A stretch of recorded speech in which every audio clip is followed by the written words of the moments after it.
We begin the day with a country under renewed rocket attack from Russia.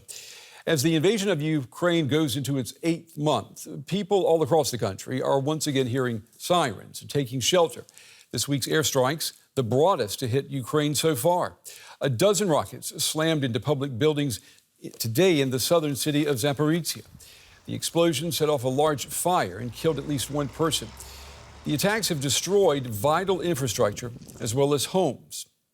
A dash cam captured the moment that a missile slammed into a street in the city of Dnipro. Pedestrians ran for cover and motorists took evasive action.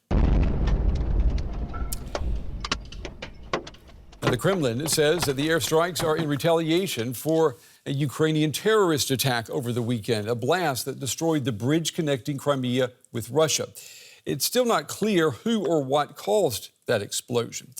Today, in an emergency meeting, G7 leaders promised to support Ukraine for as long as it takes, and they warned Vladimir Putin against using nuclear weapons. For Ukraine's President Zelenskyy, the Russian threat tonight remains in the skies.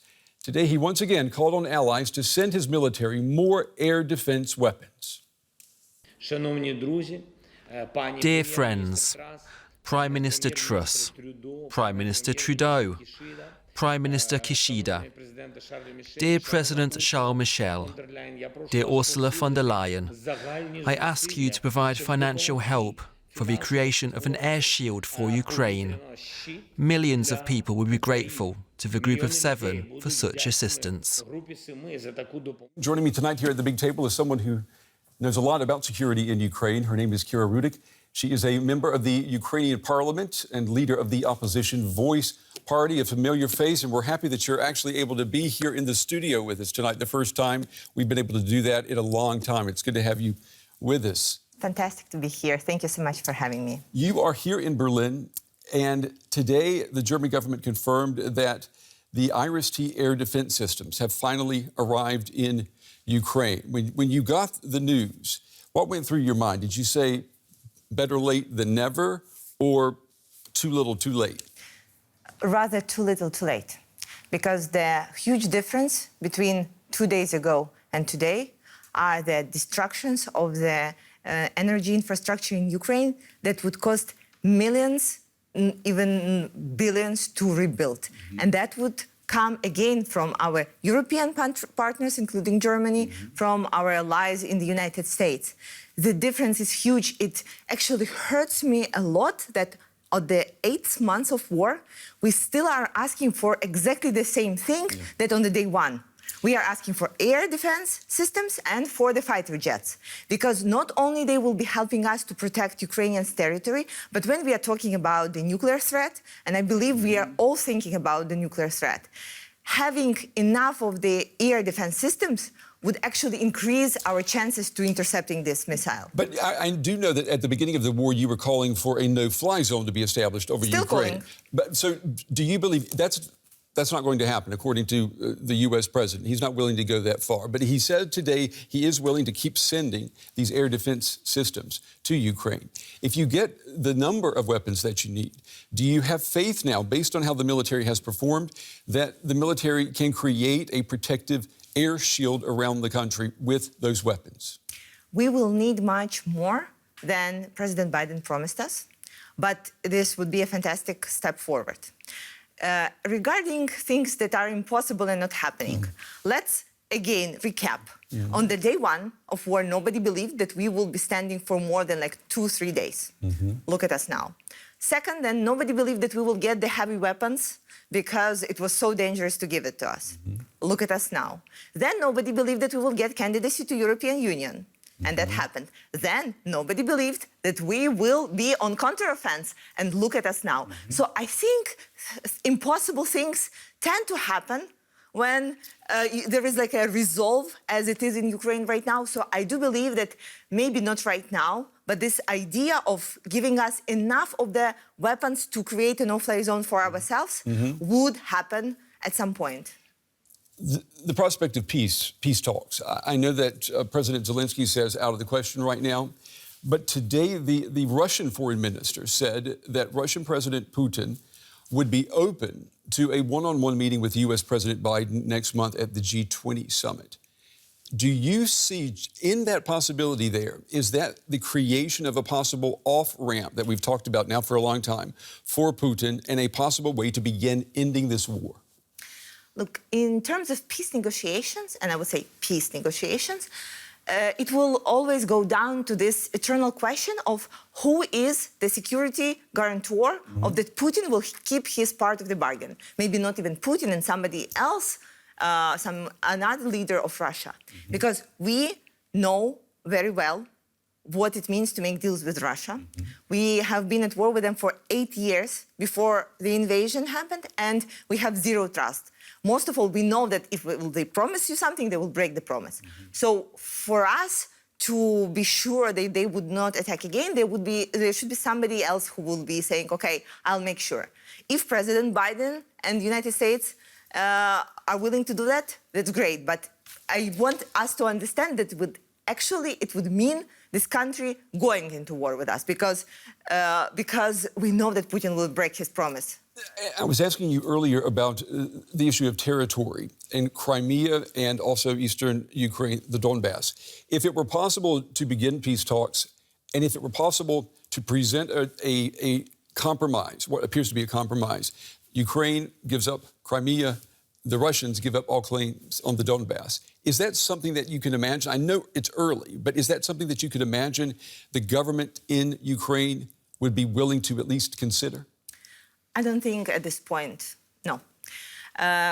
President Zelenskyy was very clear. We are not trading our territories. We are not trading on our people. And right now, the pain is so deep and so unbearable for Ukrainians that I do not think that there is even a small space for consideration of. Before we run out of time, you're here in Berlin. You know that today the International Monetary Fund talked about possible global recession, but recession here in Germany because of the energy crisis that's resulted from this war. Everywhere you look, it seems, people are talking about problems, crises that are being caused by this war, and yet the polls show that people's resolve to stand with Ukraine remains. Do you have faith that that's going to stay that way as the winter approaches? Well, first of all, it's not the war in Ukraine that raised up the energy prices. Putin ramped up them like a year ago, even when we just started talking about that he can attack. And why would anybody think that if the war would be over, that Putin will just become such a good person right away and will lower down the prices? Does anybody literally honestly believe that? I do not think so. But I also know, and I see this in all countries that I visit, that people do understand that we are fighting for something more than Ukraine, for democratic values, for our freedom, and for this concept that one country cannot just annex territories of another country. It just cannot happen in the 21st century, and this needs to be stopped. And we have talked with you that Putin will not stop himself. Yes, that's true. Yeah, we are going to stop him. We've had that. We've talked many times, and you're right. Your message has stayed the same. That is true. I can say that. Kira Rudick, it's good to have you here in the studio with us tonight. Thank you. Thank you, and glory to Ukraine. Thank you. Well, Russia's strikes on civilian targets in Ukraine, they are changing little on the battlefield. From the north to the south, the Kremlin is still losing ground. Ukrainian forces are pushing their offensive in the south after breaking through Russian defenses near Kherson. Ukraine is pushing further east after taking the strategic hub of Lyman. And Kyiv has defeated Russian counterattacks aiming to retake lost territory around Bakhmut. Well, my next guest tonight is Samuel Romani. He teaches politics and international relations at Oxford University in the UK. He's also the author of the upcoming book, Putin's War on Ukraine, and it examines why Putin opted for an all-out regime change in Ukraine, and it looks at the future implications of his invasion. Mr. Romani, it's good to have you with us. These missile strikes across Ukraine that we're seeing this week in response to the destruction of the Kerch Bridge, is that the truth there, or do you see this as an attempt by Putin to placate angry hardliners who think that this war is not going where it should? Well, first of all, there's abundant evidence that now that was also released by the Ukrainian Military Intelligence Services, or GUR, that it was actually the defeat in Lyman that triggered this attack. And that defeat in Lyman is very important because it really brought out the criticisms of the Russian Ministry of Defense from various hardliners. And those hardliners have formed something of an informal bloc that's publicly expressing itself on state media and Telegram, but privately exerting pressure on Vladimir Putin. It includes key figures like Chechnya strongman Ramzan Kadyrov, senior lawmakers like Katalov Gurylev, where Gurylev is a former general, and the Wagner Group head, Yevgeny Prigozhin. And these figures may have also been important and instrumental in the appointment of the new commander, Sergei Surovikin, whose brutal strong-arm tactics in Syria are being repeated now in Ukrainian cities.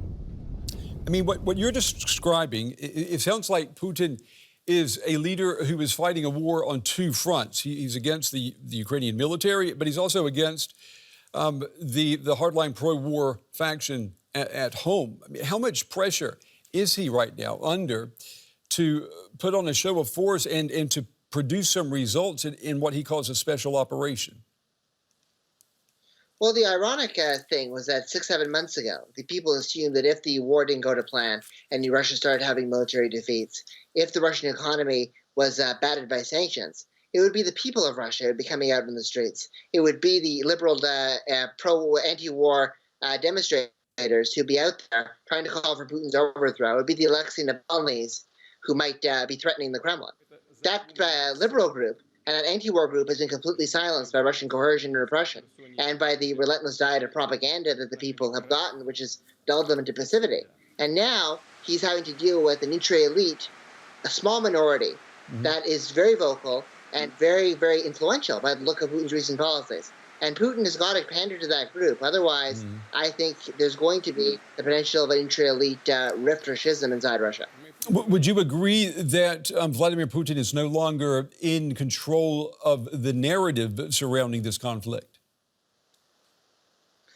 Well, I think he does control the narrative, and he also controls the day-to-day operations of this conflict very closely. I mean, he's taken personal orders from the generals, and he often bypasses Sergei Shoigu and Valery Gerasimov. That's something that outside organizations like the Institute of Study of War have talked about, and that's something that I've delved into in my research for my own book. So Putin certainly has control over the operations on the ground. As a non-military man, he's making decisions that are obviously leading the country down a bit of a dark path militarily. And he does control the narrative. But he has to show that he's responding to this group. And that's what he was doing in Kiev today. And that's why also he's ordering the foreign ministry to keep using the phrase terrorist to describe the Ukrainian government, because these hardliners have been calling for the special military operation to be converted into a counterterrorism operation for many months now. What do you make of the new commander of the special operation, who was appointed several days ago? I mean, he does not have a pretty past, if you will. I mean, he's accused of using chemical weapons on civilians in Syria. I think he was in prison twice.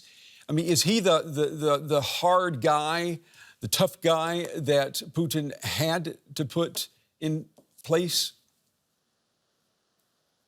Well, I mean, Sergei Surovikin is an emblem of the corruption inside the Russian military, as you can see by the imprisonments.